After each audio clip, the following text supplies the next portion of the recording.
Et si on pouvait vraiment transformer la qualité de son sommeil? C'est un peu la promesse de ce décryptage. On va décortiquer ensemble une méthode toute simple, mais aux effets redoutables qui pourrait bien changer nos nuits, et donc forcément nos journées. Les nuits agitées, les réveils difficiles, cette impression de fatigue qui nous colle à la peau toute la journée, ça parle à beaucoup de monde ça, hein. Un sommeil vraiment réparateur, on a parfois l'impression que c'est devenu un luxe, quelque chose d'inaccessible. Mais si la clé, en fait, ne se trouvait pas dans des solutions hyper compliquées, mais plutôt dans une routine toute bête, étonnamment simple à mettre en place, et ce, dès ce soir. C'est exactement ce qu'on va explorer. Alors voilà le cœur du sujet, le protocole 3-2-1. Attention, ce n'est pas une formule magique, hein. C'est juste une séquence hyper logique, conçue pour envoyer un message très clair à notre corps et à notre cerveau.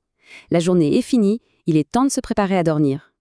Allez, on va décomposer ce fameux compte à rebours. Chaque chiffre, chaque étape est pensée pour préparer le terrain à une nuit de qualité.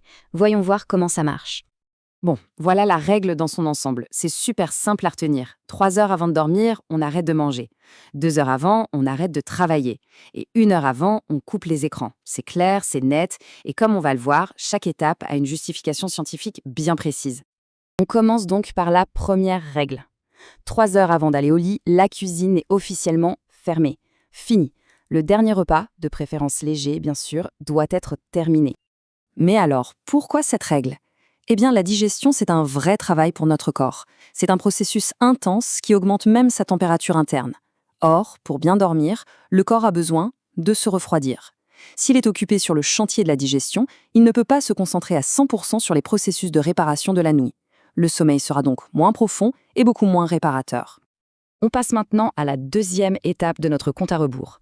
2 heures avant de dormir, c'est simple. On ferme l'ordinateur, on met de côté les emails, les dossiers, bref, on se déconnecte de tout ce qui maintient l'esprit en état d'alerte. Ce qui est super intéressant ici, c'est cette idée de sas de décompression mentale. Personne ne peut passer de 100 à 0 en un claquement de doigts. C'est impossible. Le cerveau a besoin d'une transition, d'un petit rituel pour ralentir la machine. C'est le moment parfait pour une activité calme. Lire un livre, avoir une conversation tranquille, ou même faire quelques étirements tout doux. Et nous voilà à la dernière étape. C'est peut-être la plus difficile pour beaucoup, mais c'est aussi, et de loin, la plus cruciale. 1 heure avant de dormir, tous les écrans doivent être éteints. Smartphone, tablette, ordinateur, télévision, on coupe tout. Là, on touche à la biologie pure et dure. L'impact de la technologie est direct, il est physique. Cette fameuse lumière bleue de nos écrans envoie un message très simple à notre cerveau. Elle lui dit en gros, c'est le jour, reste éveillé. Le résultat est immédiat. La production de mélatonine, cette fameuse hormone du sommeil, est complètement bloquée. Du coup, couper les écrans 1 heure avant, ce n'est pas juste une question de se calmer l'esprit. C'est vraiment un geste concret pour permettre à notre corps de réappuyer, si on veut, sur l'interrupteur naturel du sommeil. Donc le protocole 3-2-1, il prépare le corps de l'intérieur, c'est la base, mais l'environnement extérieur, lui, joue un rôle tout aussi important.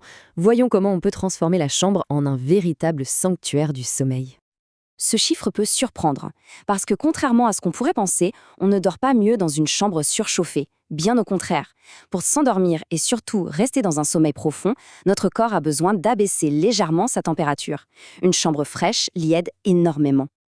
Alors, passons en revue cette petite checklist du sommeil parfait. D'abord, une température fraîche, aux alentours de 18-19 degrés.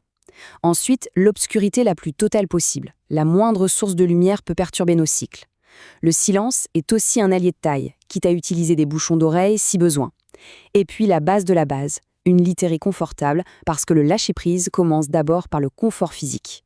Au-delà de la routine du soir, nos habitudes pendant la journée ont un impact gigantesque sur la nuit qui va suivre.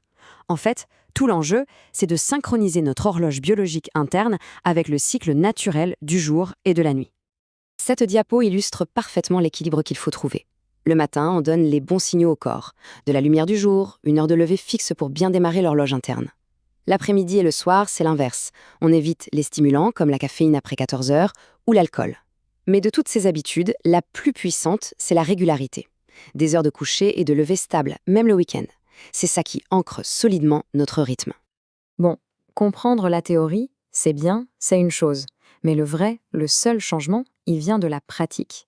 Alors maintenant, l'invitation est simple, il est temps de passer à l'action. C'est un défi, mais un défi tout simple. Pas demain, pas la semaine prochaine, non, ce soir.